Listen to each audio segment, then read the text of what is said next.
Hello and good evening, kings and queens and everyone in between. Y'all already know what day it is. It is Thursday, January 13th. And no, it's not unlucky 13 because today is a day where you guys are stuffed to the brim with one of the greatest podcasts you will ever find on the internet, Clout.WAV. But it's not great because I exist. It's great because of that guy over there. You know him. Some people call him subtle fraudulence, but deep down, he's just the truth. And the moment you guys actually start to accept that and embrace that fact, the happier your lives will be. You'll be quicker to prosper. You'll be quicker to learn. So, truth teller, how you been, buddy? You doing all right? I'm doing okay, man. I'm doing okay. First off, rest in peace to Bob Saget. It was kind of wild that they were like, "Hey, yeah, Bob Saget's gone." After Betty White. On top of that, That's what was wild. Like back to back. Like if you had a bingo book of two people who you expected to go, those two people would never be on my bingo book. Like I thought Betty White at this point was just gonna be around forever, and rightfully so, because she's held it down for generations. And I don't mean just because of her, her prowess as an actor, but the fact that how they talk about some people being genuinely good people. She was definitely one of them.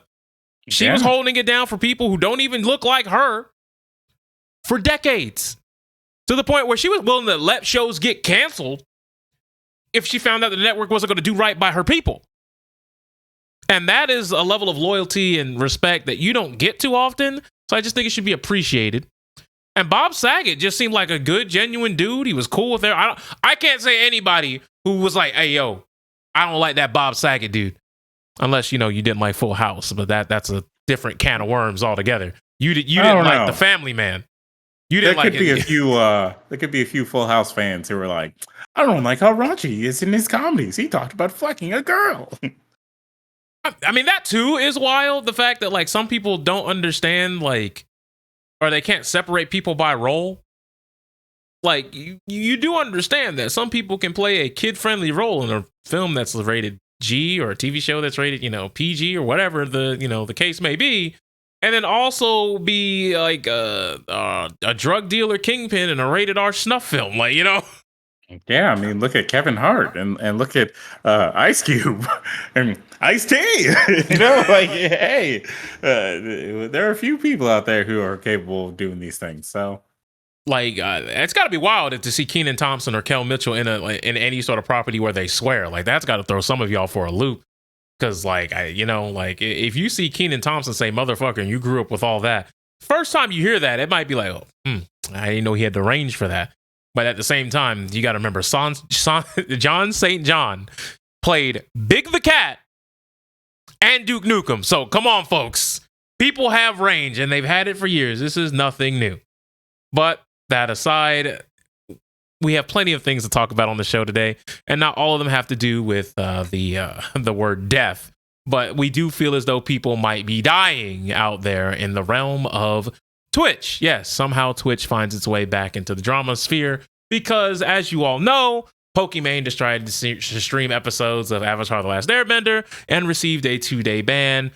Obviously talks about DMCA, started sparking up again, like, "Oh my God, how could they do this?" But it's like, what did you expect to happen when you're watching full episodes of a syndicated television show that you do not have the rights to reproduce, much less re-air on your network? Otherwise, at that point, I think every single network out there would just start airing all the top 100 shows of all time because that's how their ratings would get up, much less somebody freelancing it over in the comfort of their own home on Twitch. But you already knew that. This is not new information to you. What may be new information to you is that there was another Twitch streamer who was banned named Disguised Toast. And I know it's some of you who are trailblazers of the internet and have your data ready on frame run. You're ready to press Control-C, Control-V, your huge manifesto of how actually, hold on, we'll get there when we get there. But we're going to talk about the Pokimane thing first. So what do you think about Pokimane being banned? How do you feel about that? Even Pokimane was like, "Yeah." I mean, that makes sense. I expected this. I know what I was doing. Whatever. So the people who are going into these crazy discussions about like the legality or the ability of Twitch being able to actually like DMCA her for watching what she was watching, and like streamers watching this content and all this stuff, and whether they're allowed. It's like that's nonsense. Like Like here's even the streamer knew. Yeah, like she even the wasn't streamer allowed. knew. And you could try to make the argument, well, if they knew what they were doing, isn't that double damning? But that's not how it works. Because even though their intent may have been, let's see if I can get away with it, the fact they didn't get away with it, the punishment should be, whatever the standard punishment is. And thus far, it's typically 2-3 days, go have a weekend off, sit this one out for about 48, 72 hours. That's normally what Twitch is usually comfortable doling out, especially to upper echelon partners like Pokimane is. That's number one. Number two, while, look, I never want to be in the position where I have to defend Pokimane on anything, but let's be honest here. Some of y'all have jumped the shark into the point to where, Squidward, your sexism is showing, because some of y'all have turned it into talentless cunt. That's right, stupid bitch can't get her own content. And it's like, whoa. Keep the same energy for every dude that you've seen streaming Kitchen Nightmares, for everyone you've seen streaming One Punch Man, for everyone you've seen out there streaming all types of nostalgic anime, from your Inuyasha, Yu Yu Hakusho, all the way to Sailor Moon. Keep the same energy for those men as well. Because I see a lot of y'all don't do that. Y'all do not jump off a bridge using inflammatory and derogatory language to describe and depict somebody that has nothing to do with the band, by the way. Y'all are just calling them, like whores and, bimbo bitches. Y'all know the typical incel logic. Y'all know the framework of their vernacular. Y'all know how that typically shakes out. And it's really weird to me that some of these people are going so gung-ho, heavy, double-fisted into this, like they're saving somebody, or they're trying to, I don't know, what did you put it as? People trying to garner some quick clout with, a certain archetype of people on Twitter? Clout goblins trying to get clout for the most nonsensical things, your Aiden Rosses, or your G Dons and whatnot, who are going to do whatever the hell they can to get clout however they can. So they're going to bring on someone who's going to say some wild things to some model that or some OnlyFans girl that and then hey, that's clippable, that's going to go viral because everyone's going to be like, look at the wild stuff the Speed is saying, that kind of stuff. Keep that same energy for your people like Heavenly Controller, I believe, who's like one of those streamers who literally streams anime and reacts to anime. Like that's apparently the most of what he does on stream, besides like maybe answer questions in like a just chatting setting or something like that. Like those people are going to also get hit if you're like, oh, nobody should be watching TV on Twitch. I mean, say what you will, I think DMCA is kind of it's a little bit on the dumb side, because all these companies are just trying to say, even though we're not going to do anything with this product that's actually productive or actually good, we want to hold on to the name so that we can keep making money anytime you watch it or anytime you want to watch it. So we're going to make it so that even in some cases, you may not actually have the ability to watch it because we don't see it being profitable. So we're just going to kind of keep it in a vault, and we're not going to release on DVD or anything like that so you can buy it. We're just going to kind of put it somewhere, and if someone finds like a VHS rip or something of this show and puts it on the internet, then we're going to find them and be like, hey, you got to pay us at least $2,000 for you to watch that on stream, sir or madam. Now in this case, I do find, like, don't get me wrong, DMCA is a whole smorgasbord of can of worms that you don't want to open. But with music, I could see that you can make the argument that the music is not the content. The content is whatever they're doing. Just so happens that music is just happen to be accompanying it. I do see that argument because it's transformative, because the music is not why you are watching the streamer. However, when the streamer is just watching an anime, the anime is clearly, or whatever piece of media is on the screen, is clearly what you're there for, because while they may be watching it, if they're not making a review or making the transformative work, and it's just the episode in its entirety, in its totality, from beginning to end, and just watching the series, unless there's like a promotion that you specifically have explicit written permission or some sort of consent from the people who created it or people who own the rights to it, You should not be able to just run out there all willy-nilly and just do that. That's number one. And number two, I think the big problem that when you do stuff like this, especially without any sort of consent or anything of that nature, you also are on a platform where I could be, oh, you're a Sailor Moon fan or whatever you're watching. You're an ex-fan too. Well, let me donate to you. Like, you can, like, these people are accruing dollars from people who could otherwise, and this is like, and let's be honest, like the Last Airbender can be purchased. Like, that is something that people can buy. Like, that is something that's out there. And like, this is definitely not, I know this is definitely not the one where you can use that as the argument. And people are paying money and subscribing and re-upping their subscriptions to watch somebody else who's currently just watching a show. All right, you got to understand, you got to cave into the DMCA on this one. All right, maybe sometimes, it's rare, they might have a little bit of a legitimate grievance to actually issue a takedown. But you also have to understand the reason why Twitch can't go up and above and beyond the Call of Duty is because at that point, it puts the onus on them that, oh, so you do know your streamers are doing this and you're doing nothing about it. Now the liability will fall on Twitch. And trust me, Amazon, they got money. They got money. But they don't want those problems. And they've definitely demonstrated that over the past couple of years, that anytime those problems even think like they're creeping up, they will do everything possible to downplay it and make sure that all the other streamers get hit. Now, personally, having a little skin in the Twitch game, I got to say this. All the smaller streamers should be outraged that any Twitch streamer is doing this because they know they're going to get this little slap on the wrist. They're going to get a little love tap. Maybe a little 2-day ban, little 3-day ban, which I believe should be a universal thing for things like this. But we already know the little smaller streamers, you know, the little ladies and gentlemen out there who are on the Twitchverse, they're going to get bodied. And in some cases, their channel will be outright just revoked. Access denied. No longer welcome.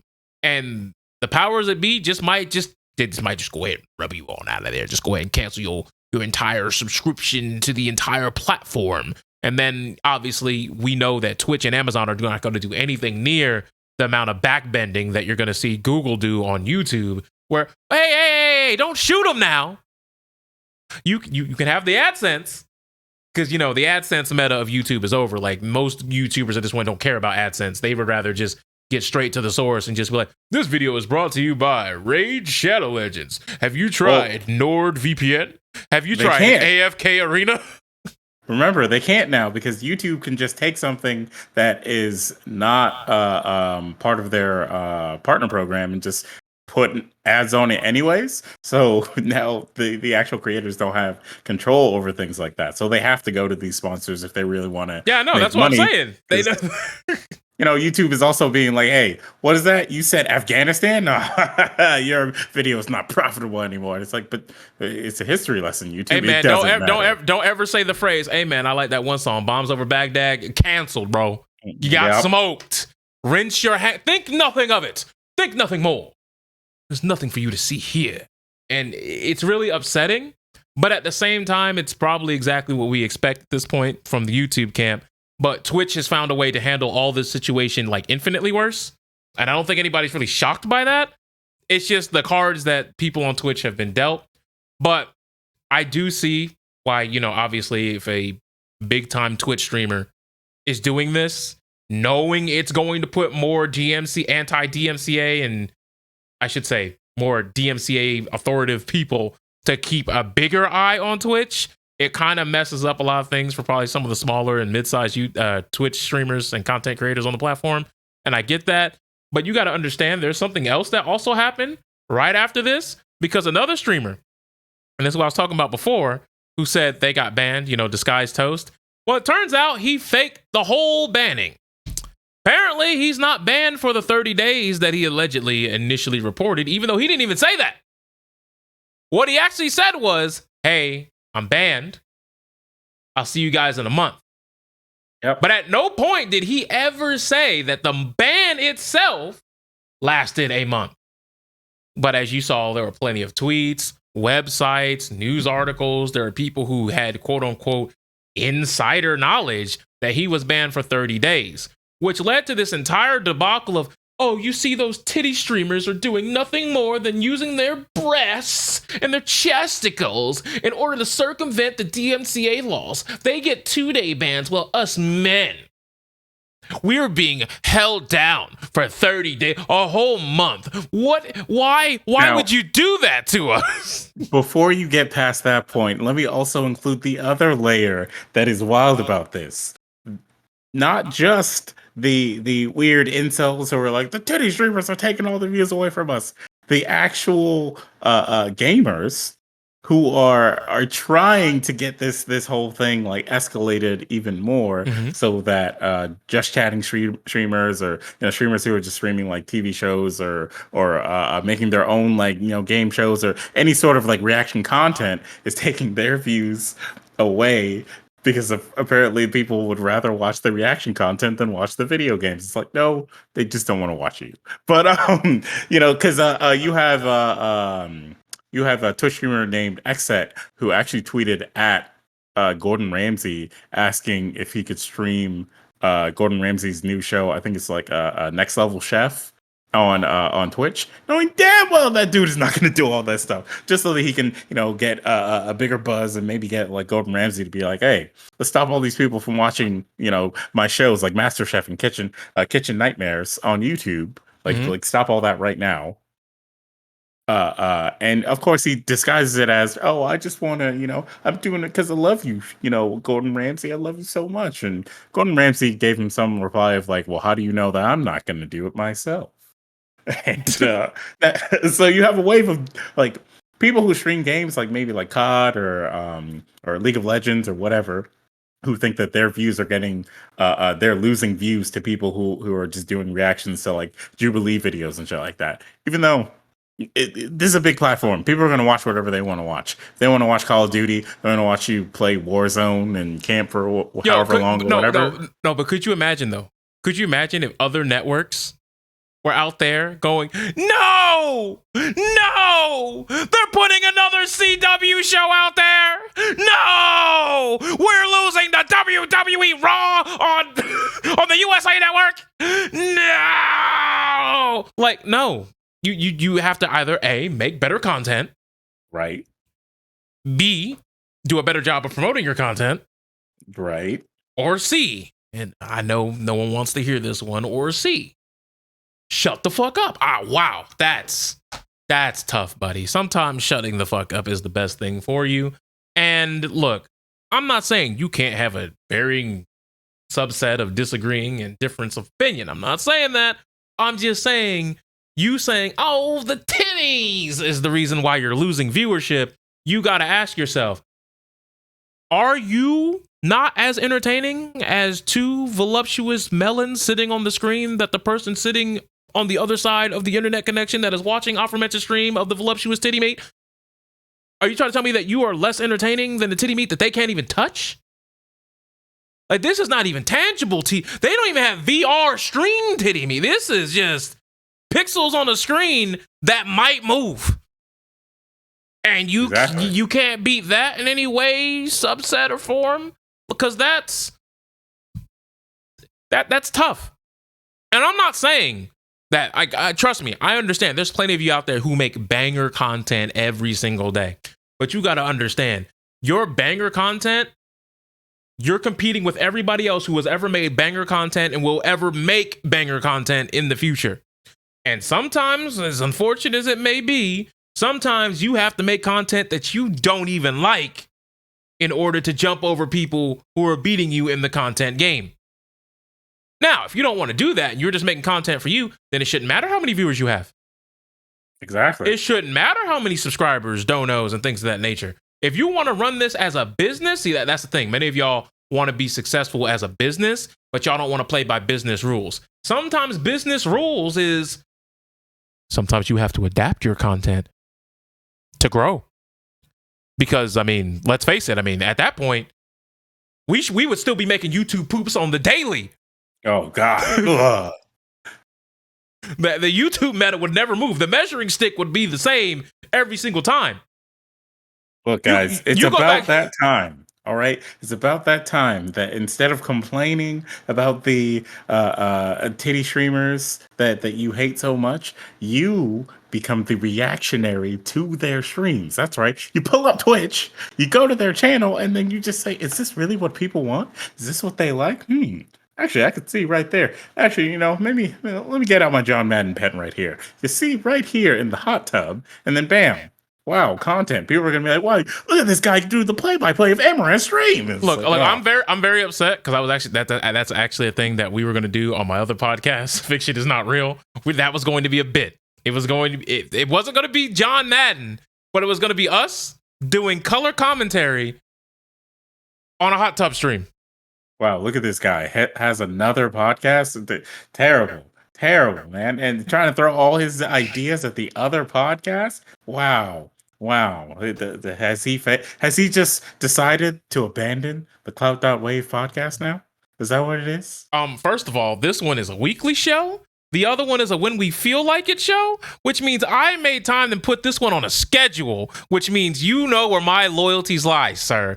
This one also has what I like to call a little bit of elbow grease. Also, the other two hosts on the other podcast, I don't open the show telling them about their talents. I don't open with the same level of respect. I don't actually treat them like they are one of the top 5 human beings that ever graced this earth. I do this every single week we have this show. So don't tell me where my loyalties may or may not lie, because, sir, you are a fellow minority creator. And the other two co-hosts, one's a ginger and the other one is a brunette white man. So what you not going for the white man? Oh my god! No, because it takes 2 of them to fill your shoes. That's right. Anywho, and this is the only show where we do it live because I trust you to be a responsible member of society, and we could do it live because your level of creativity will not be stifled just because there's a little bit of tinsel, a little bit of glamour, and a little bit of live red dot action on the page. There. Now that we got that settled, we can keep this gravy train rolling, okay? Jesus, man. I can't believe he would doubt me. Was this a pop quiz for pop quiz? Is that what you're doing? Trying to testing me on my feet? Is that what's going on here? They always got to keep them guessing. You see, I got to keep you sharp. All right. If you're going to be out here making other podcasts and whatnot, I'm not going to be there to help you. You're going to have to deal with the 2 gingers by yourself. Whoa. They are not both gingers, bro. Well, they are now. Now he's going to be tapped into the other podcast being like, let's see what he says about me to them.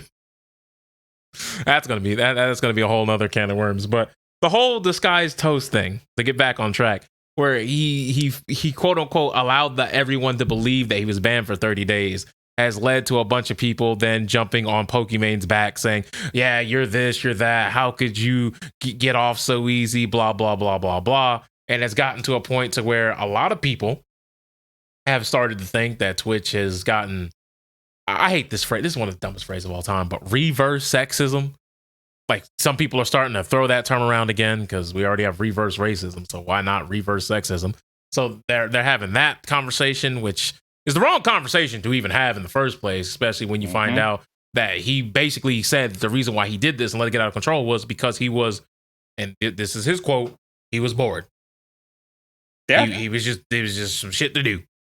He's fucking rich. Of course he could do that out of boredom. Like, what? Yeah. So, like, it's shocker. He was bored. And when he was bored, he decided that this is how he wanted to facilitate, his boredom. A lot of people then started saying things that, like, the aforementioned derogatory comments towards other streamers making the exact same comment he made. But even though he faked his, people just called him, oh, well, he's dumb because he streamed content. And they kept it within the realm of the insults fit the decision that he made. Like, oh, he streamed content illegally. Oh, well, he's dumb. He's stupid. That's not smart. Why would you do that? That's insane. He got what he deserved. Well, things of that nature. It wasn't stupid cunt, worthless slut, dumb whore, or in some cases, bringing race into it and, obviously using derogatory words that I'm not going to repeat on this stream. But y'all know the spiel. Y'all have seen it it's there. You can look. It's still there. Most of these tweets, you can look them up. You can find them. You can see for yourself. And no, I'm not saying that this is the vast majority of the people who have weighed in on the discourse of this issue. I want to make sure that that's clear too. But there is enough to where it's a bit concerning because there are several of these people out there. There are still a lot. There's still an abundance of these people. But when people are trying to make it seem like, because there are some people who are trying to frame it in the argument of, oh, this is how most of gamers on Twitch were reacting. That is not the case. They know that when they said that. Yeah. They knew that when they typed the phrase, oh, look at how gamers are reacting. But like that, no, that there are people who are going above and beyond the call of duty to just say things on both sides of that argument. And I get that. Just want to make sure that when we have this nuanced conversation, that we're aware of all the potential ankles out there. But the fact that someone can lie about it, profit off the lie, and be big chillin', while someone else within the same realm can be harassed off the platform and forced to shut their stream down early, you gotta start looking in between the lines here, folks. And believe Honestly, me, there are lines. Because I guarantee you, when Disguised Toast comes back, ain't no one going to be trying there to hate raid that man, pull up on that man, try to get his stuff shut down. Like, that's not even going to be in the book. That's not in the playbook for y'all. And there's not going to be other streamers who are going to be like, hey, what, my community, wouldn't it be cool if we just went over there and just started like talking shit to this person because they got attention to whatever the heck we're doing because they got banned? Like, all right, like sure. And it's like, if you guys don't know, well, what is it, G-Don? That guy. No, go ahead.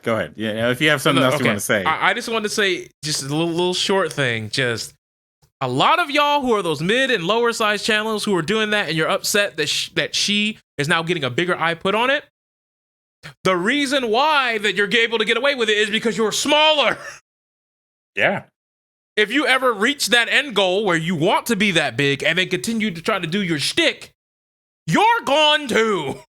It's the equivalent of the guy who thinks that like the FBI is coming after them for being on the internet or for some kind of weird conspiracy, so that because they're exposing the Hollywood pedophiles on their Twitter account or whatever, when they have like 2 followers. So the FBI is not coming after you. The FBI is going to come after someone who has 2 million followers, maybe. I'd say more like 200K. Like if you get to 2 million followers, then all right, man. Like everybody might be looking at you if you out here saying stuff that's wild enough. Exactly. See, everybody will look at you if you have 2 million followers. If you have 2 followers, the FBI doesn't care what you do. You have no pull. You have no power here. You're going to be fine. You can say whatever the fuck you want, and maybe your community is going to care, but the FBI is going to be like, wow. Well, that guy's still poor. And then they're going to, live their lives. Because if the FBI really wants to, they could pull your information like almost at any time. Like especially if you live out here in the States and you're someone who's on the grid, has a smartphone. Oh no, they can cook you in about 180 seconds if they wanted to. But let's be real here. Mostly they're gonna find is like you're gonna have like 52 dating apps with no matches. That's what they're gonna find. All right, they just go send you to the shadow realm just like that, lickety split. They're like, nah, just another one, and they're gonna keep it pushing. Geek to geek. Who uses that? Man, they man, you on Gamer Nook? Nah, bro. Man, what year was that? Damn, that's old. Most of y'all are not gonna get that. Don't even worry about that. But that shit is funny. But speaking of funny, Mike Shinoda and NFTs. That man's a wild boy. That's a man. What? Tell him about Mr. Shinoda. So Mike Shinoda was I don't know, he's preaching the gospel of NFTs, and he basically said that if you take do you have the exact wording, because I don't have it with me right now, but he basically said that, like, why do gamers not like NFTs? It's let's see here. Everyone sure talks about NFTs and gaming. I want to post it. Follow up to cover a couple of corrections on some new thoughts, and he did that to follow up on the fact that he was like, gamers, you guys, like, wouldn't you want to take like the currency or the assets that you have in your games and put it in another game? Like, why don't you like NFTs?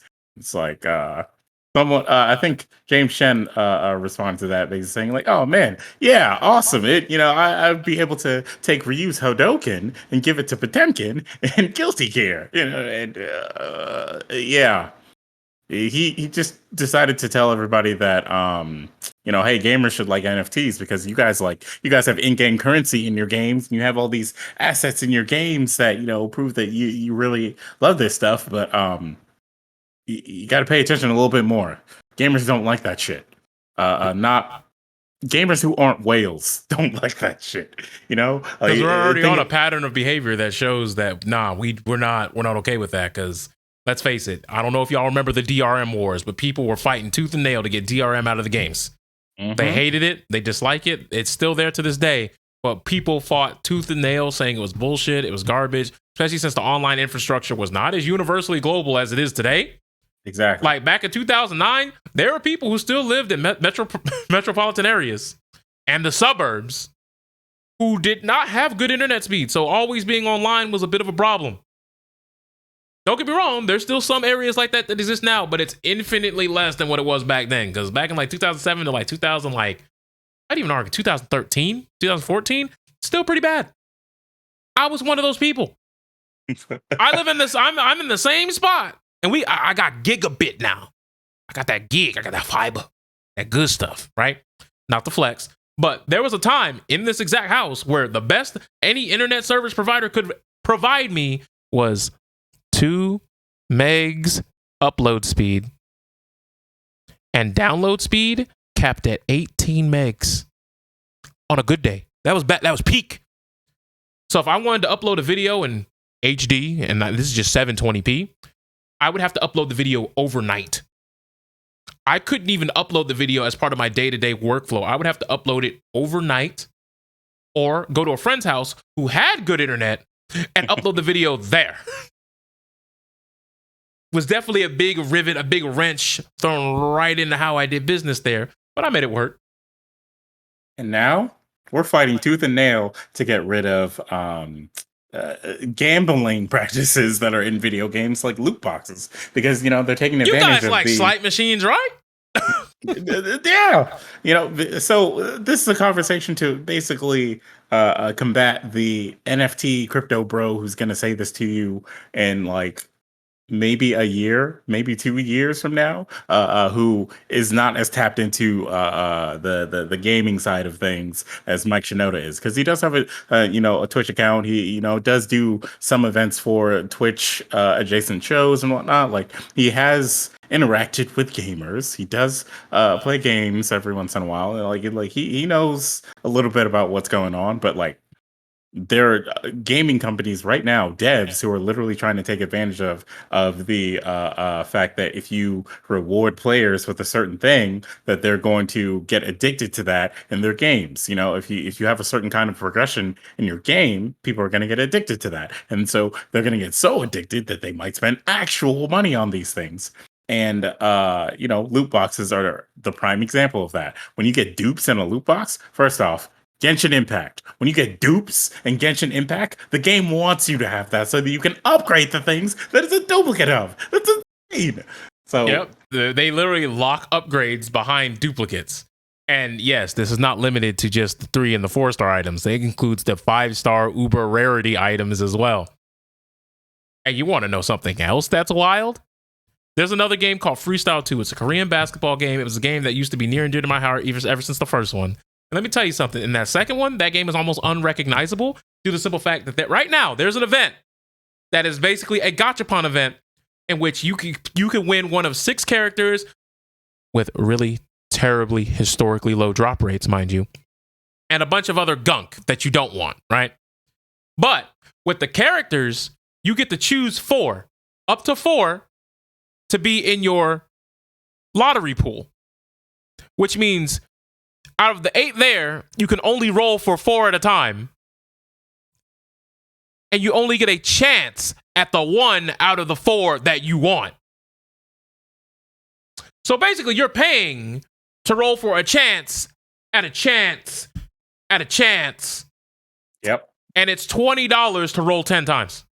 Mm-hmm. And they're not going to tell you your chances, which that's another thing that's being combated right now. That these companies who are doing these things at least tell you the chances of like, isn't it wild that you have to like fight for scraps like that? It's like, no, please at least tell us the chance of how bad we're getting fucked. Like, no, just stop it all together. You know, like you play Overwatch, you get dupes in your loot box. You're like, oh shit, well, I really wanted this premium skin that's happening in this event that's only happening during the course of 2 weeks and will not come back until like Halloween of this year, maybe. So I've got to do it right now. You know, I think Monster Hunter also did a similar thing with the skin events. Like all these things are being combated in games, and like you have people who are going to be like, yeah, but NFTs, right? It's just like that. You guys love that. I mean, you play the games right now. It's like, yo, sir. I'm playing World of Warcraft because I have an addiction. I can't stop. Like I can't do this. I have to make sure that my character is always at level cap. And you know, there's a new expansion that's dropping in 2 days, so I gotta stay at level cap right now. And you're telling me that you want me to pay money for NFTs, where I would just pay regular money for a picture that would do the same kind of thing to me? Do you even know me? Because the wild thing, right, about the whole projection that gamers would like NFTs is stemming from the fact that like the industry has kind of kited itself in order to have, you know, post-release content. And when you talk about NFTs, you got to understand an NFT in a digital marketplace is always dog shit for 2 reasons. The first reason why I would argue that it's dog shit is because let's just take a game like Yu-Gi-Oh! Duel Links, right? Let's say you spend $100 to clear out a box to get 2 cards. You get those 2 cards. You spent $100, but you got those 2 cards. And then all of a sudden they come up with the arbitrary idea that those 2 cards are too powerful, so they ban them. You now have a piece of digital media in digital card format that you now own that's locked to your account that are now basically worthless and you can't even get value out of because the cards aren't even legal in a digital card game. So when you have an NFT in and of itself, all you get out of a digital item is the ability to say that you own the rights to whatever it is. But as you guys have clearly seen, whether it be memes that were made, original art, this stuff gets reposted all the time. There are some times when you'll see amazing art and the person who posted it went so far out of their way to Photoshop out the watermark of the person who actually drew it and just post it on their profile and receive all the likes, the retweets, and then people will call them out for it. And then they'll say, oh, I didn't even know who uploaded it. I just saw it on Facebook. And then, you know, the damage has already been done because all the people who saw it are not ever going to be redirected to the person who put in the time, the hours, and they will not get the credit that they deserve or the shine that they deserve, which sucks, which is terrible. But that stuff happens now. But the NFTs offer zero protection to any of that. And as far as a digital thing is, let's keep it a whole buck. Do you think the people who made that Android 16 poster work for anybody who's affiliated with Dragon Ball? Do you think Akira Toriyama made that? Do you think there's people who work at Nintendo or on the Deer Forest development team who were behind the production of that Super Metroid poster? No? Nah. No? Okay, so you see these things are physical. I can zoom back. I can touch these things. I can move my camera and be like, hey, look, you see some of the spice? Look at that Yu Hakusho Grand Theft Auto thing right there, bro. And I can showcase these things as physical items to you. When it's a digital thing, my copy of the file will be the same thing as your copy of the file. I could say I own it, but 9 times out of 10, if it's like a digital image, you don't care if you own it. You're just going to use it for whatever shitpost meme you have. Hey, look at this. You might turn it on your phone and be like, it's the same thing. It's congruent to what I have. This, however, sure, you can get the file, you can get the image, but it's not a metal poster. You could print it out on some notebook paper or, printer paper, but you can't go back to your wall, pull it off the wall, and be like, oh man, that's cool. And then change the order and move them around if you'd like.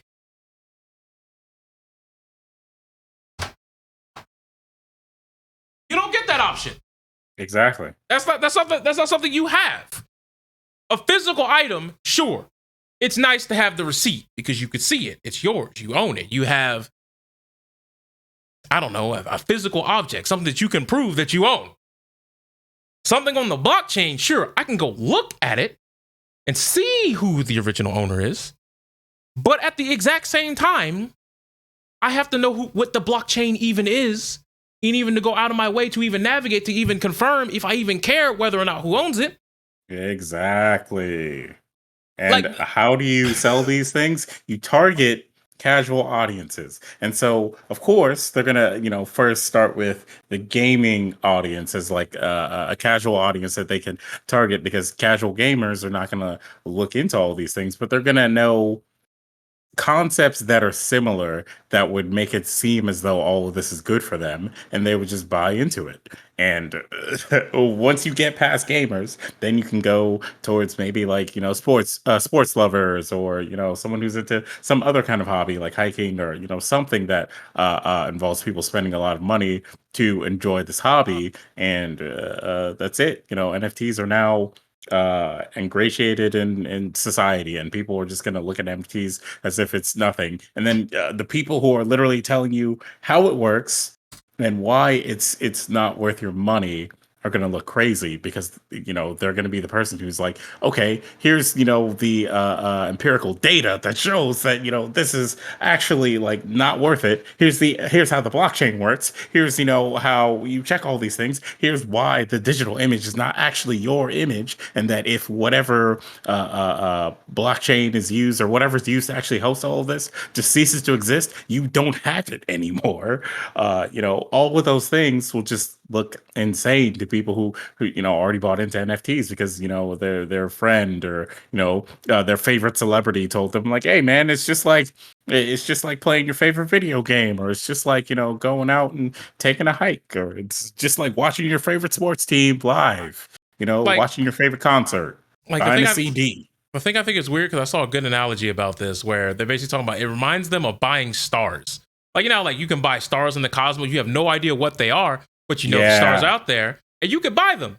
However, the people who are keeping track of this may not have the best records, or in some cases, they do have the right records, but the company who you originally hooked up with to put your stuff on the blockchain, or to put your stuff in the stars, in the cosmos, gets defunct, or they're bought out, and then the records shift, blah, blah, blah, blah. And it leaves you into a situation to where you realize, man, sure, I own it, but anybody with a telescope can see my star.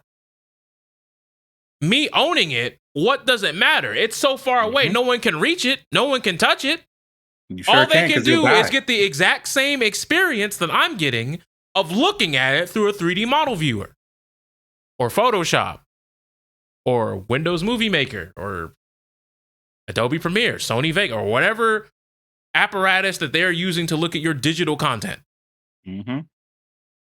It's kind of like, it's basically the same thing of, is Halo Infinite still Halo Infinite if I pirate it for somebody else, but I have my own copy? Can we still not play Halo Infinite? Oh, they get the exact same experience that I do, but I have the receipt? Okay, that's fine. Did they not play Halo Infinite? Oh, they did? Oh, well, that's why it doesn't really work for digital stuff. Like a physical item, if I buy something, and let's say I buy an orange, or I buy a fruit of some sort, I could split it in half, but I'm losing out on something. I could also order a pizza. If I eat all the slices, no one else got to indulge in that. It was my pizza. If I split it in half, I lost out on 4 slices, but I still have the entirety of the cost unless I split it with that person. But then at that point, we're just talking about a split asset. In order for me to get someone else this poster in the exact same way, I would have to build it, which would be another layer of cost in terms of printing, getting the metal, getting something to cut the metal into shape, all that other stuff. Or I would have to buy another one from the people I bought it from the first time, which means I have to put in 2 orders. Yep. That's not a copy and paste. That's twice the amount of investment, either through monetary capital or through physical labor. And that is different because I'm producing 2 separate items. Not something where, if I look at it on my phone, it's one file, but I could also move it to my computer and it's another file. But if I move it to someone else's third computer that's not my computer and they look at it, it's not like I get a royalty from it. It's not like somehow, some way it pays me back. It's not like if I look at it on my phone, it can no longer be loaded on any other device on the planet. There's not even like an exclusivity thing to it. It's just, it's trash, bro. Yeah. Like, I don't really know like a lighter way to put it than that. Like, like it's just flat out, it's a mistake. And I feel like it's something that allows people to scam rich people because rich people are in love with this stuff. And the thing that I think is funny about the rich people being in love with this stuff is like, I feel as though rich people want to be early adopters on anything you can convince them has any sort of exclusivity to it and has high barriers to entry. Yeah. If you can produce those 2 things, they believe that you'll have a product and they will take a chance. And for some people in the early game, it's paying off. But like you see with Bitcoin, eventually it starts to plateau. And then eventually here comes the drop. And if you're not careful, the floor will just fall out from underneath you. Now, I'm not saying that the end is nigh and it's all over and it's GG's for NFTs. But the fact of the matter is this. NFTs, long term, this is a scam. This is a scam. This is a good way to probably get short-term funds, sure. But if you're thinking this is like something that's based on a strong foundation and is going to be like, produce generational wealth, yeah, I'm still betting against you. You're still going to be looking up from the losers bracket, but I digress. But it's very interesting to see how many people are jumping on the NFT bandwagon now. Yeah, honestly, but as you said, a lot of rich people are the ones who are doing this because like they have money to blow, and they're being like sold this thing as if it's the next wave, the new thing, the new exclusive thing. But it's probably like the new 8-track or oh my god, what is something that was like promoted to us as like super good and it just fell off? The like, original iPod.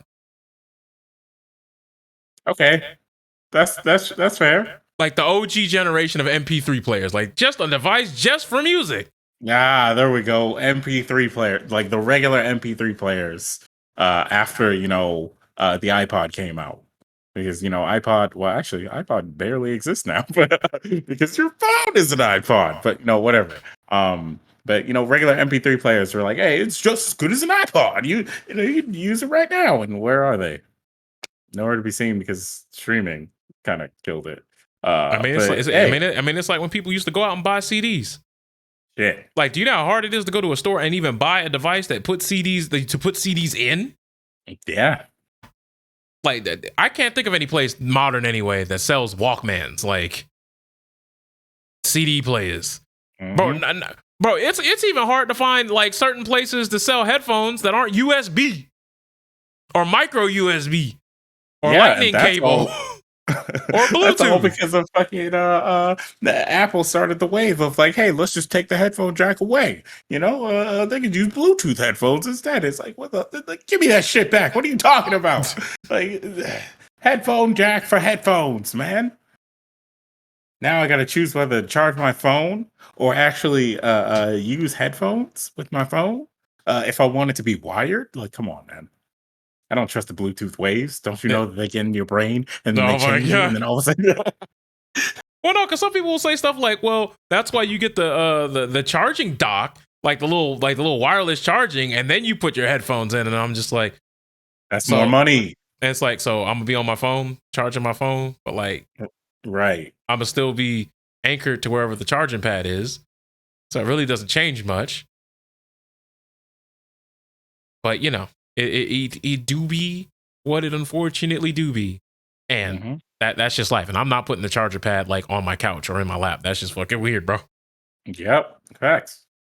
Yeah, it's not going down like that. Well, speaking of weird, there's been more online fire, and it all stems from it's 2022, right? It sure is. Then this can't be right because people are boxing with G4. Would you like to lead us into the story? All right. You know how we mentioned earlier, you know, the whole thing about people being like, "Oh, those teddy streamers, they're ruining society." You know, so One breast at a time. not one press at a time. All right. So, was it Froskerin, who is a well-known esports I believe they were a personality, League I of guess you Legends could say. caster for a while. Yeah, she was a League of Legends caster for the longest time, right? And people believe that she got fired from LEC because she started working for G4. And she literally had to come out and say, "No, I did not get fired.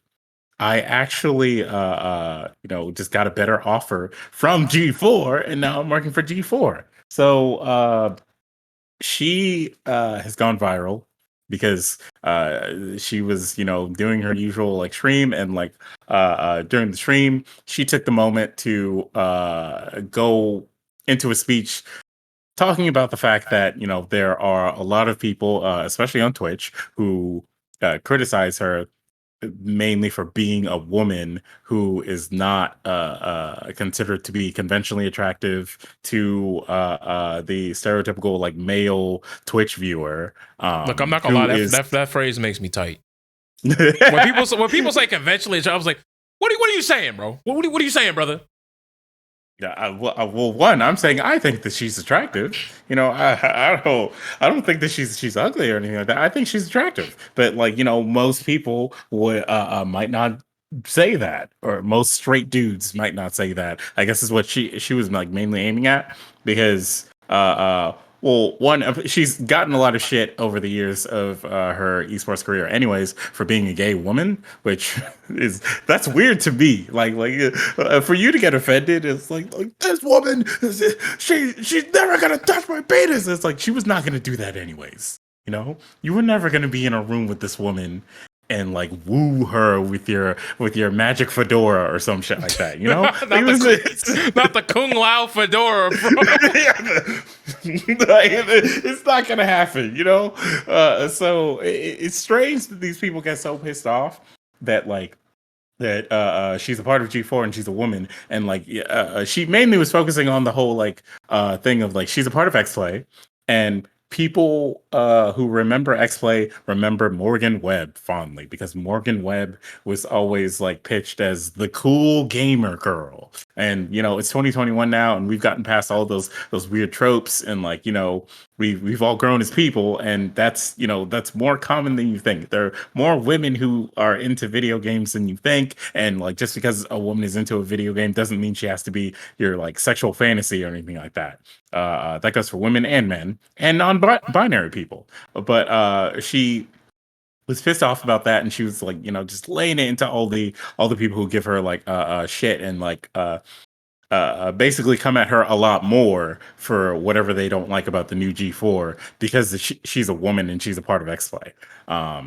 So she did this, and G4 actually like took the video and they posted it on their Twitter, and they're like, you know, co-signing this of like, you know, we like support what she's saying when she went into this. You know, it wasn't like a moment where like her co-host, even though they weren't prepared for this, like it didn't seem like they were prepared for this. They weren't like, wow, why would you do that? You know, whatever. Like G4 is not firing her for saying these things. G4 is like making it known to everybody. It's like, yeah, she's right. Like you guys should not judge her differently because she's a woman. You shouldn't judge her differently because she's not gonna fuck you. It's not like she's not a sex object. She's a human being, and she's a part of this, and she's a part of the team. She's a good part of the team. You know, respect her. Period. Respect all the women who are a part of G4, who are a part of, you know, the overall Twitch community. Respect them. Period. Like, don't come at them for just being women in there. Like, women are just going to be there. Period. And it's not a problem. Now, she did mention some things about Morgan Webb and Olivia Munn, and she was like, you know, they weren't sexualized and things like that. And people are harping on that because there are moments mainly, look, all the evidence I've seen, they've only been like getting clips of like Olivia Munn from Attack on the Show and saying like, oh, well, it looks like she's being sexualized here and sexualized there, and it's like it wasn't looking like some like Weinstein situations to Like me. It it looked wasn't like every she was. episode. It wasn't Dan Schneider sniffing feet. Right, exactly. It was like, Olivia Munn is just being a part of the show and having fun. And maybe some of the things were like stereotypical like sexual things when it came to women in gaming or whatever at that time. Hey, look, Times are different, bro. Times are different. look. You can say times are different all you want, but look, there was those two clips. Well, let me dip the hot dog and put it on a string, and then all right, I'm gonna put a balloon on your ass and I'm gonna pop it with my penis. All right, we was traversing some interesting ground on that one, buddy.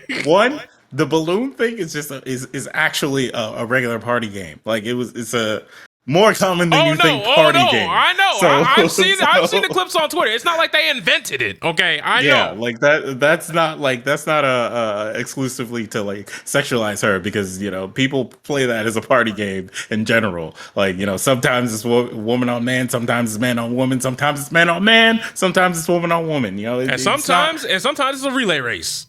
I've seen that video as well. Yeah. So, but the hot dog thing, they knew what they were doing. It definitely seemed like she also knew what they were doing or whatever. But like, those women are not allowed. Like, women who are in the gaming space are not like barred from expressing their sexuality. Like, it's okay, and it's not something that you should like sit here and get fucking mad about ever, because it's not that big of a deal. People who get pissed that like a girl has an OnlyFans and a Twitch channel, and both of them are doing pretty well, get some help. Like, get some fucking help. All right, yeah, like it's just weird. You need to do more than just touch grass. You need to talk to somebody who can really like explain to you how insane it is to be so obsessed with that, because it usually stems from like the idea, like where deep down that they're not going to touch you because you're kind of disgusting inside or out or both. And it makes you angry. Unreasonably angry. Y'all be turning into little fucking like cum lord gremlins, bro. Y'all be like, I'm so pent up that the only person who's ever touched my nut is me. Like, is that what you want? Now, I'm pissed that like all these videos that are going around with that shit, everything that has to do with Morgan Webb being sexualized or whatever, it's usually like something where it's like she's being a model for like a magazine or something. It doesn't have anything to do much with G4. It's just like her identity is, oh, she was part of G4. If she wants to be a model, that's completely fine. It's totally fine that she wants to be a model. She wants to express her femininity or express her sexuality in that kind of way. That's totally fine. Should not make you mad. Should not have anything to do with whether or not she knows anything about video games or any of that shit.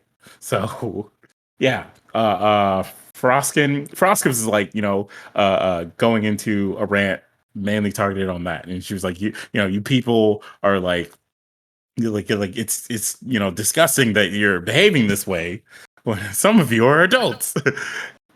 The comment that I saw on the actual Twitter thread where they posted this that like fucking boggled my mind even now is a dude who was like, why is she yelling about me, yelling at me about something I didn't do? Bro, the whole point is that if you aren't doing those things, she's not yelling at you. You're not even a part of the conversation. You don't matter here. It's not all about you. The world doesn't revolve around you. Not everybody is talking to you. In fact, I'm going to make it known that right now I'm talking to you. Everybody else who is not involved in whatever this topic is about, I'm not talking to you. Fuck off. Just like, stay in the sidelines, watch what's happening. Don't worry so much about like, oh, well, why isn't he talking to me? It's cool. Do something weird and you'll get your turn, I guess. Anyways, how do you feel about all this, man? Like, it's all right, wild so, that. So, all right, so one last thing. Okay. So I do know that people are like, trying to say that all this virtue signaling and all that stuff, whatever. Yes, G4 taking it and like posting it and being like, yeah, we co-sign this, we support women, that has a little bit the energy of like patting themselves on the back.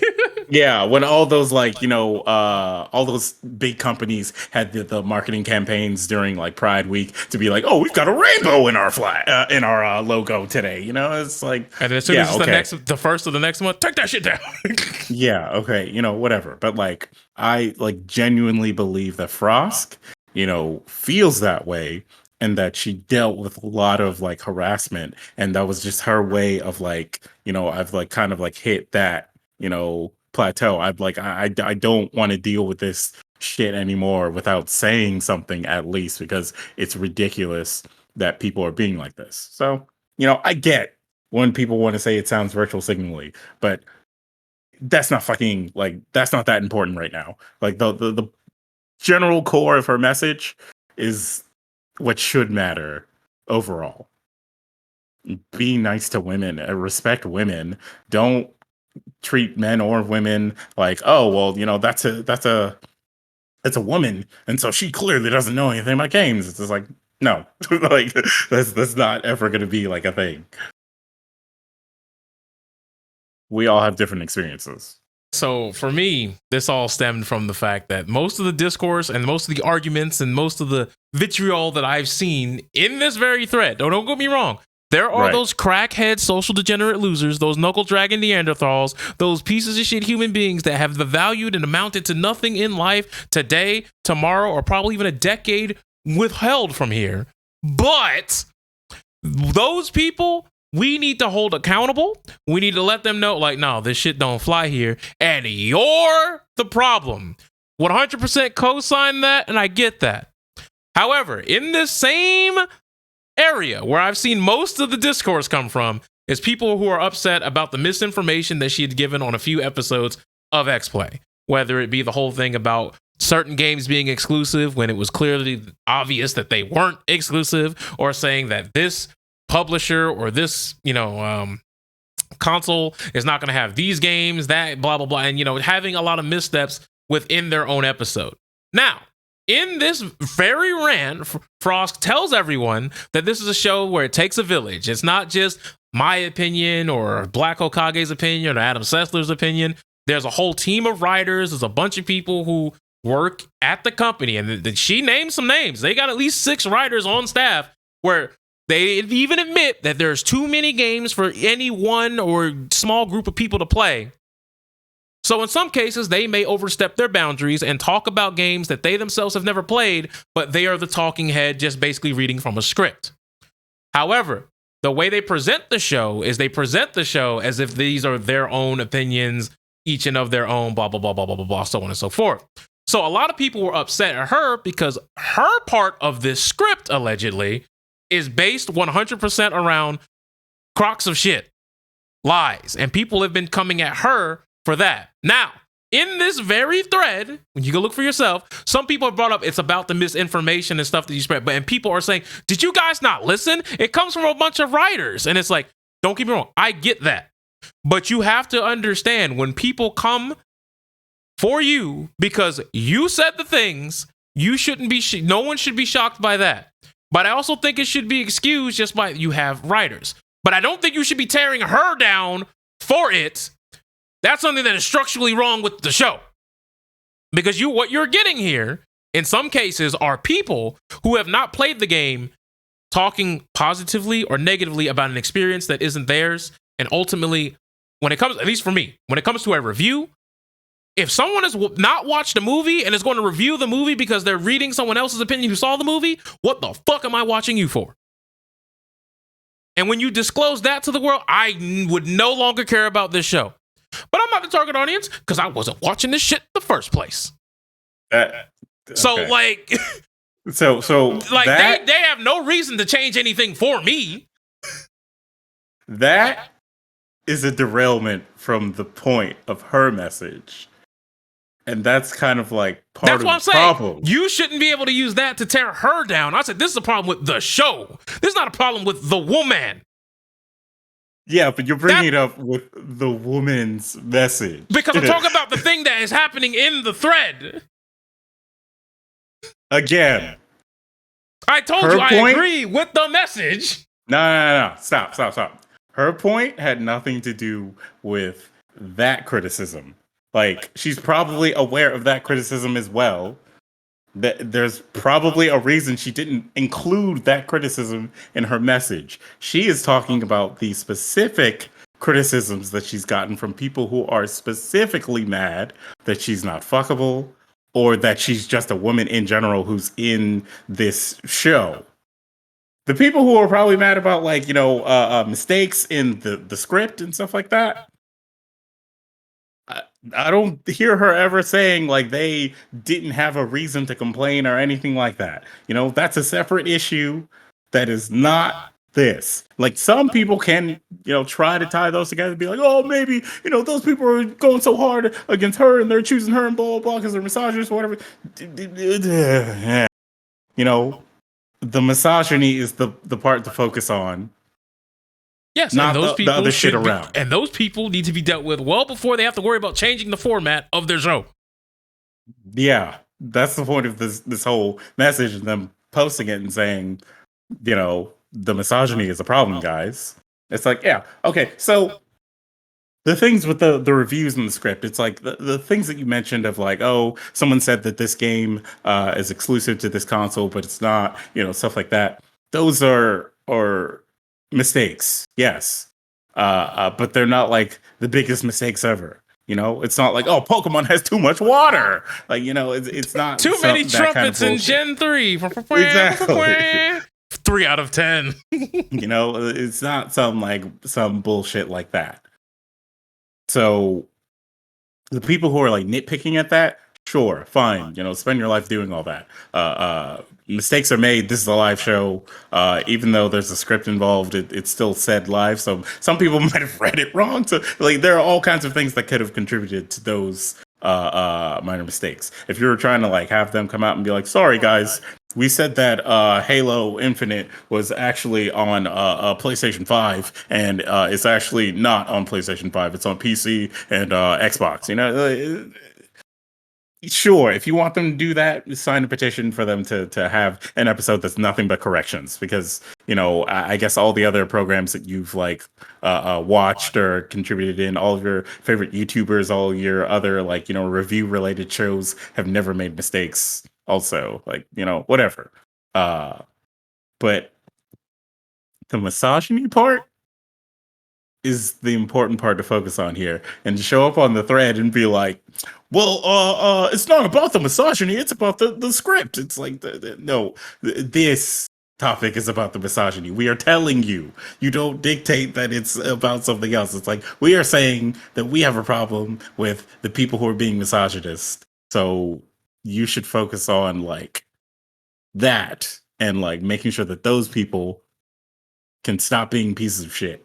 The script thing, cool. That's a problem too. We'll address that problem also. But like, don't come to a fucking don't come to a hospital and say, shit, man, my car is broken. Like, what the fuck? Whatever. I got into a car accident yesterday, and that's why I'm bleeding. But like, no, like, what really matters here is that my car is fucked up right now. It's like, dude, we can't fix your car right now. Maybe we should fix you first, because that's what we're equipped to do right now. And that's what, like, hey man, your arm is bleeding. We asked you about your arm and you started talking about your car. Like, are you getting the correlation here? Like, are you seeing that, like, maybe we're not but I'm bleeding out, dealing with the car yet? I'm bleeding out. Help me. I'm dying. Like, the Twitter is Twitter. Like, there are going to be gremlins who are going to do that. There are going to be Reddit Andys who are going to show up and say all those like nitpicky things and whatnot. Like, sure, you want your show to be, I don't know, whatever it is you consider to be perfect, but nothing is perfect.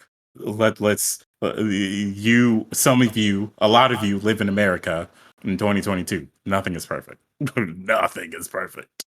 But hopefully this does something, but it's probably not. There's just like a lot of women who are also in the gaming community, Twitch community, whatever, who like saw this and they like, applauded her. They're like, wow, she's like really voicing a lot of the things that I've also been saying or that, I've been trying to voice myself. And I support that. And that's really all this is. It's not that big of a deal. She said how she feels. G4 said we like we support how she feels, and we support all women who agree with this as well. And lo and behold, a bunch of people are like, yeah, we also agree with this. And people are mad that there are people agreeing with this. And for those of you who are upset about the Sony comments, or people who are upset about her getting her information wrong, or for the people who are upset at the team, the writers, whatever have you, I have something that many of you didn't do. You didn't do your due diligence, because I have 2 tweets for you. 2 of them. From Frost herself.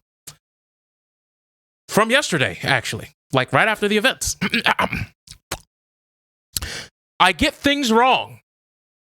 See that? Accountability. Oh, God. You see that coming off the presses. See, this is really good right here.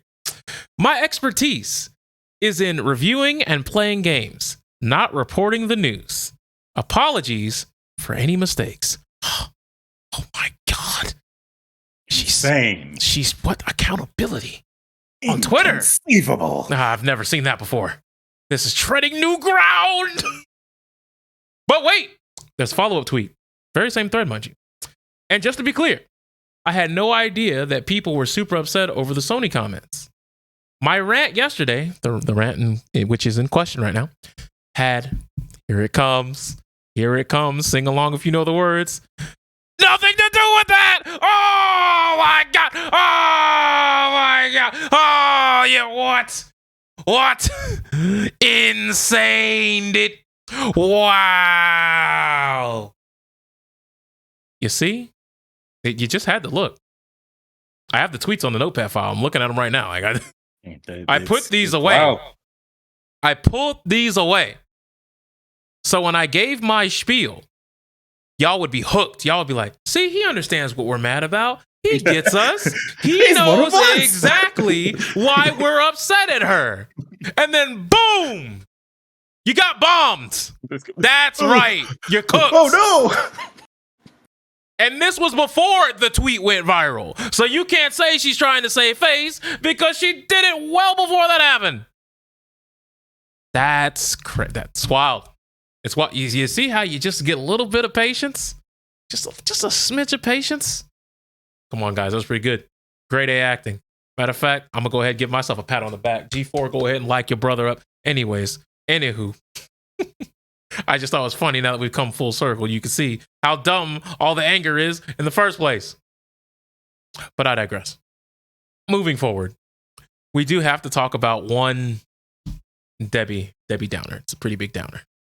Really big downer, if you ask me, actually.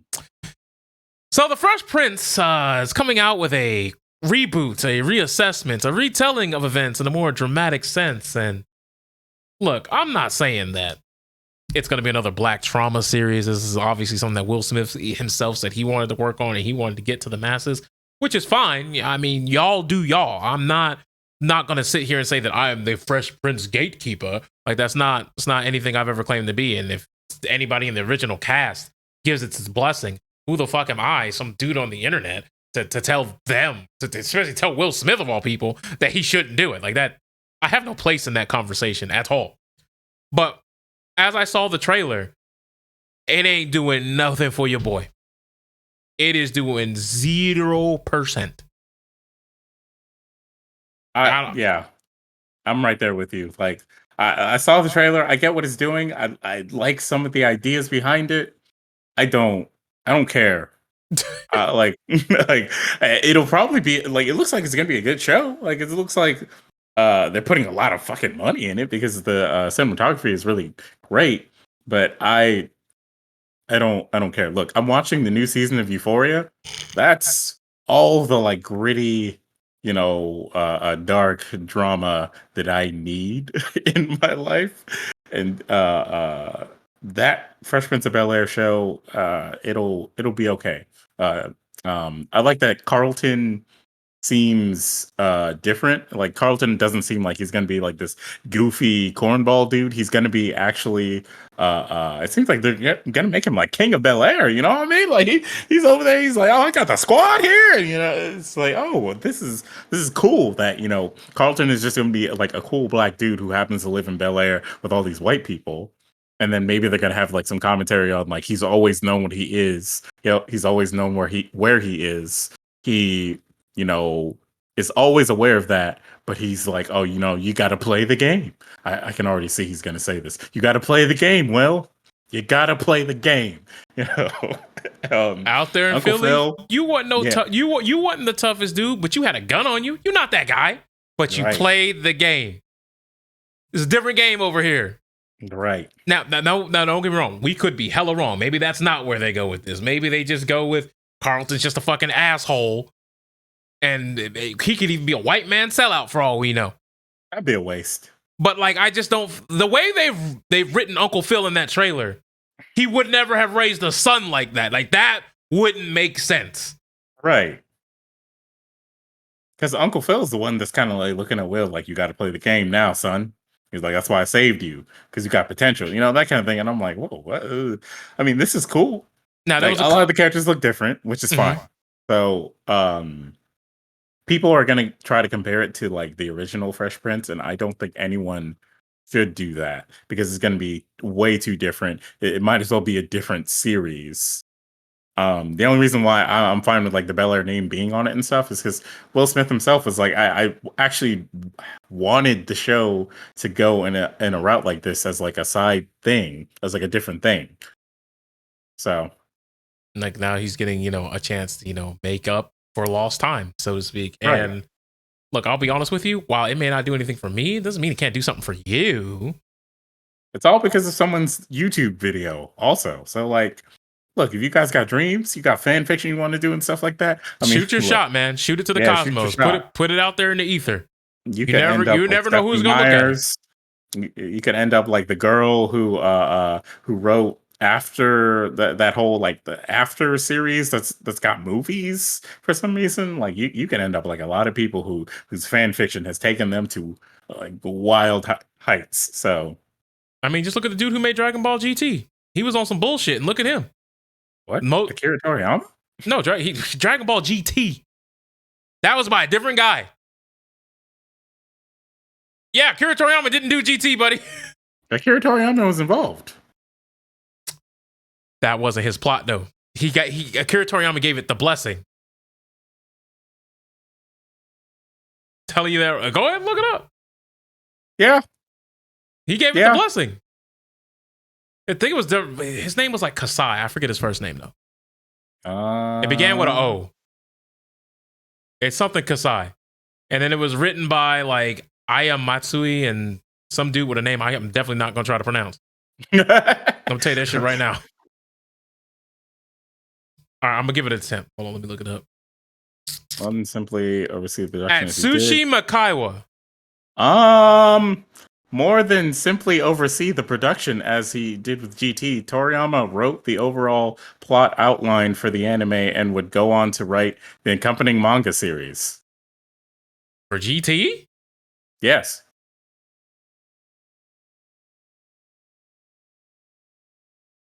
Toriyama. Where are you reading this at? I'm reading it on CBR, buddy. Like go ahead and pass me that link, because to this day, I only knew about them other three people.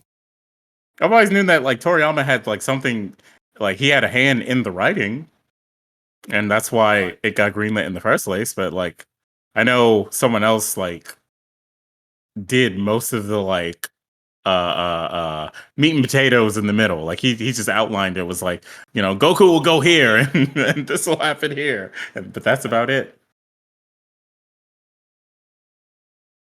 Okay, while GT's story was not conceived or written by Toriyama, he oversaw the overall production of the anime series in a similar capacity to his role in the previous anime series and films, providing his tacit approval and on the story and the depiction of his character. Yeah, that's basically giving it your blessing. That's. Right, I mean, where's yours? The same dude.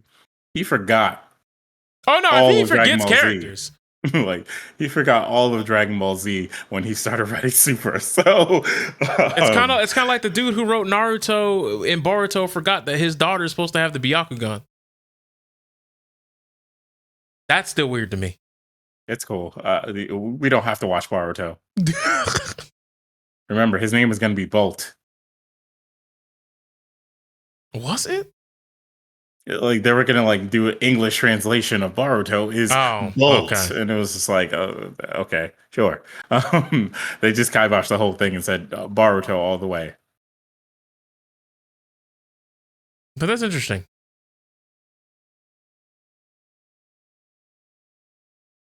But wait till Super Saiyan. Still going on, isn't it? Yeah, that hasn't ended yet. Yeah, well,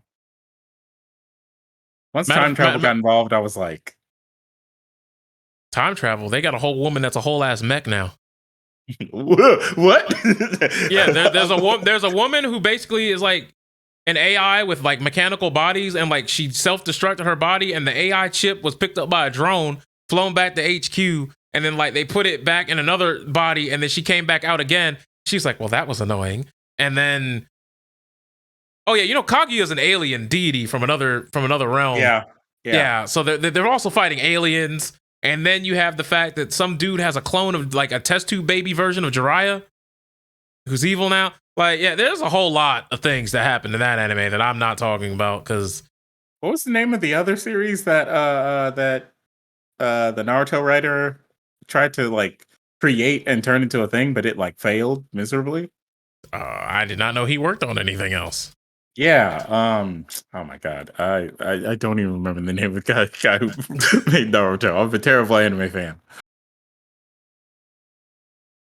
Cause yeah, like, Kishimoto had was it the Samurai show? Samurai 8. Yeah, that's what it was. Samurai 8.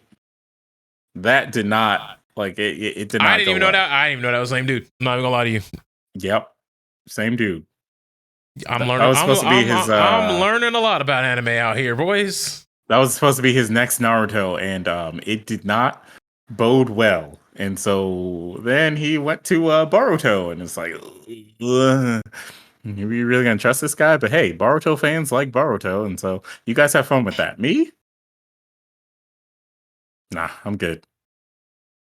I've seen some cool things, and I'm like, oh, that's nice. And then all that shit that you just said to me, yeah, nah, I'm good.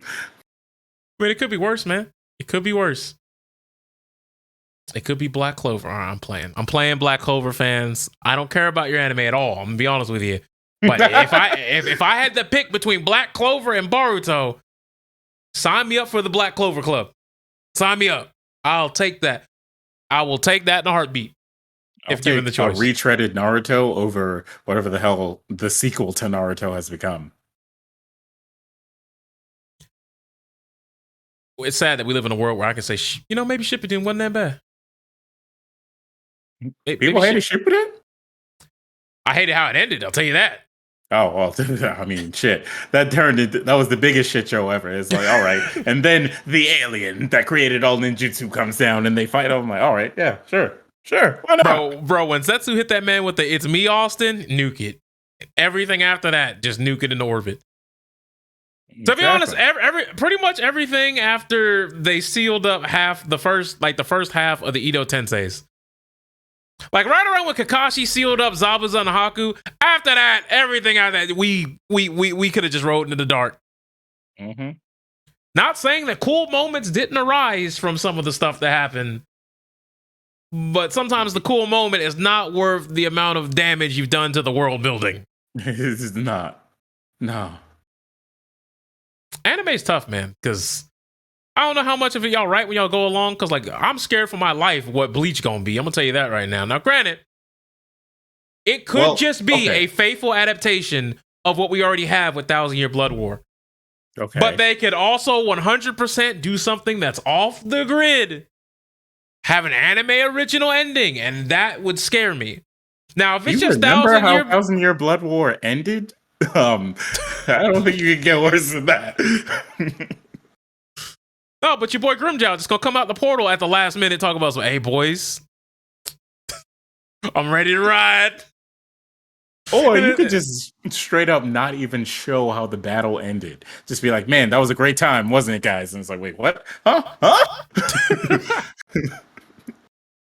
Yo, shout out to the boy Watch. Because I'm going to be watching him lose. You mean Kubo? Ain't no but Kubo right there. He said, Ichigo, you can't defeat me, for I have written you into existence. I can take you out. But here's the thing, though. I'm like, yo, Aizen, like, you got to talk to me. How you put somebody under hypnosis on a man who could see every timeline? Like, every time Aizen show up, or, oh, I forgot his name. Is it Kisuke? Dude with the hat. Talking about Urahara? Yeah. Every time one of them two gentlemen show up, I know we about to just throw shit. We about to just throw plot in the air. Logic be damned. They just gonna do stuff.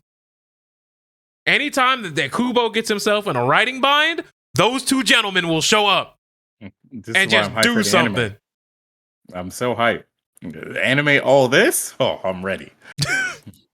Or as a young Kenpachi says, my dick is getting hard. And then you got Captain Unohana, who's about to give people 2-piece no biscuit, and I'm waiting for that.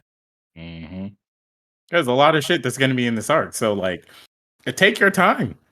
Do what you want. Just don't give us the Agame got killed. That's all. Man, you took me back to an era I didn't want to go back to, man. Hey, I like that anime, man. Yeah, then you got the S-Death hug, buddy. Is that what you want? Look. Bro, who was the girl that just got her head on spikes, bro? Like, she was there talking trash for an episode, was chilling with the homies, and then GG's. The new girl. Yeah, I don't even remember her name. Like, she showed up for a couple episodes, and then like the next episode just opened. She was killed off camera. I was like, huh?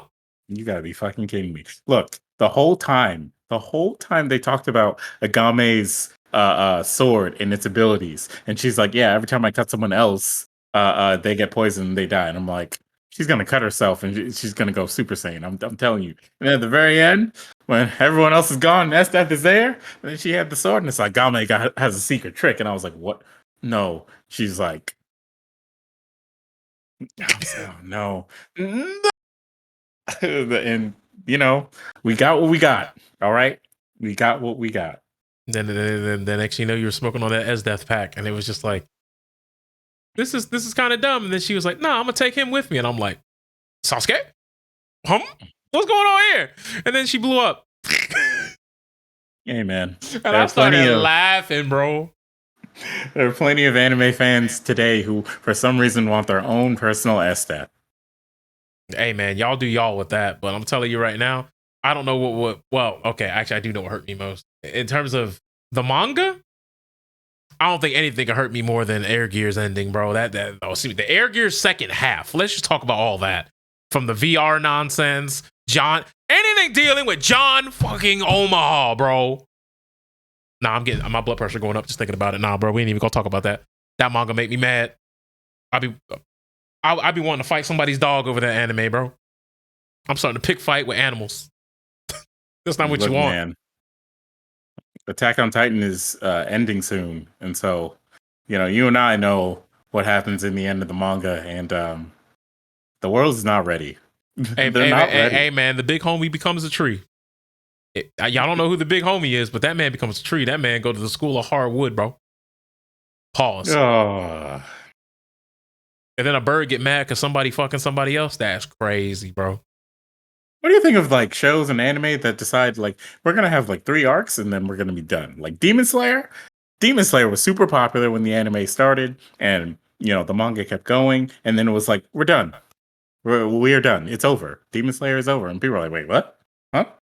Look, I like it when my shows have a central plot and like they adhere to the plot and they make sure that their world building stays intact, stays on track, and then if they need to, wrap it up. And if they want to, have an epilogue, and then we just move things on.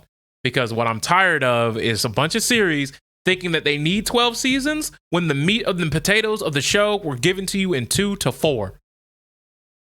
Then they start stretching stuff out. Then they start adding aliens to the shit. Then they start adding Gundams to the shit. And I'm like, this is a show about samurai pizza cats. And now y'all out here shooting people into the moons and fighting Kirby alongside Mario to stop Master Chief from blowing up the entire White House. What are we doing, guys? Someone, I was listening to like a podcast or something recently where someone was talking about Supernatural and how Supernatural was supposed to end at like season 5, which a lot of these people considered it to be like the ending of season 5 was like the best season finale for like a TV show ever, you know? And it would have been a great time to end the show. It would have been like, you know, heartfelt and whatnot, but it would have been a great time to end the show. And then people were like, but we like Sam and Dean. And then it went for 10 more seasons, man. 10 more seasons. And the ending that we got was like, it was disappointing. Okay. I didn't watch Supernatural, but I think I've seen, is this the same show where there's an episode where they just wake up one day as themselves as actors acting out their own shit in the world of Supernatural? The like majority of the next 10 seasons were just fan service, and that is like one of the most fan servicey episodes out of all of them. They just like there was like some sort of like magical thing, like a djinn or something, that like put them into an alternate universe where they were actually themselves, like they're actors in the TV show that they were doing. So instead of being Sam and Dean, they were Jensen Ackles and Jared Padalecki, and it was like that's cute. So did that amount to anything lore wise, or was it just a bit? The episode was just a bit. It was a bit. The Scooby-Doo episode is a bit, you know? Like, oh my God, they did have one of the, oh my Jesus. You know what? All the like episodes that people are like, man, this is the best episode ever or whatever, they were all just bits. Like, it was all just for like the people who were like obsessed with the like characters in the show, not necessarily of like the show getting a good ending or anything like that. In the series finale, Dean buys an NFT. All right, there's a point in the show where they're looking for God because they're like, God is not in heaven and God can actually like fix all the things that are going on right now with the angels and all this stuff, right? When they do actually find God seasons after that, it's referenced because they the way they find God is that there's a necklace and it's like, oh, if you're close to him, it'll glow. And this is it's revealed that a character who was there the whole time was secretly God and also the author of the show, you know? So they ask him, they're like, what about, someone asked him about the necklace. They're like, what about the necklace? Like, why didn't it glow around you? He's like, oh, I turned it off. You know what? That brings us to the close of this episode. I'm mad on behalf of the Supernatural fan base now. But who am I kidding? I'm sure most of them liked how it wrapped up. I'm sure they're probably cool with it. And hey, y'all do that. That would make me mad. That would just make me upset. But I think this is a good place to call the episode because he just turned it off, man. Just like I need to turn off the stream, apparently. Yep. Yeah, great stuff, guys. Great stuff. All in all, we had good discussion. We learned that respect is something that, you know, you should probably give to every human being until they give you a valid reason to not do that anymore. Exactly. And being wrong about information in the gaming industry is not one of them. Because trust me, if that was the case, y'all would be wanting every single person who has ever been a leaker lynched yesterday. I'll tell you that right now. All those people who make those videos with a thumbnail where they're like, or all those guys out there making the young content, making those huge, dude, big proclamations about what the next game is going to have and all that speculation. Oh, man, you'd have had them shot in front of a firing squad in front of the Chinese government. That's what you would have done, but I digress. We'll see you guys next week. Y'all be safe. Enjoy yourselves. And yeah, man, my poster wall is coming together quite nicely. I like it. Let me just get about the way so you guys can see a little bit of it. Give it to love. All right, my phone is about to fall.